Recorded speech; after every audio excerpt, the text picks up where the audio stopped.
અમદાવાદના ચાંદખેડા વિસ્તારમાં આગામી સ્થાનિક સ્વરાજ્યની ચૂંટણીમાં પેરાશૂટ ઉમેદવાર ઉતારવામાં આવ્યા હોવાની ચર્ચા અને કાર્યકરોની નારાજગી વચ્ચે પૂર્વ ધારાસભ્ય હિંમતસિંહ પટેલે મહત્વનું નિવેદન આપ્યું અને કહ્યું કે રાજકારણમાં વ્યક્તિ કરતા પક્ષ હંમેશા મહાન હોય છે અને કોઈ પણ ઉમેદવાર પેરાશૂટ નથી હોતો। મહાનગરપાલિકામાં દરેક વોર્ડમાં 4 ટિકિટ સામે 50 જેટલા દાવેદારો હોવાથી પસંદગી પ્રક્રિયા બાદ આક્રોશ થવો સ્વાભાવિક છે।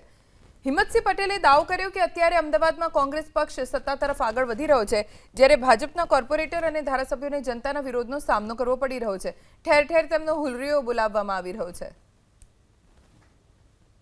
જુઓ, રાજકારણની અંદર પક્ષ મહાન છે, વ્યક્તિ મહાન નથી। કોઈ પેરાશૂટ ઉમેદવાર નથી હોતા।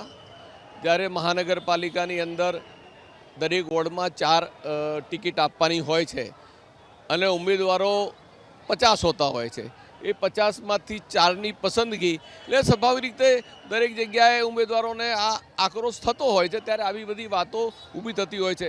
ના કંઈ નથી, આ તો એક નજીવી બાબત છે, સંગઠનની બાબત છે। ઘીના ઠામમાં ઘી ઠરી જાય આવો કોઈ મુદ્દો નથી।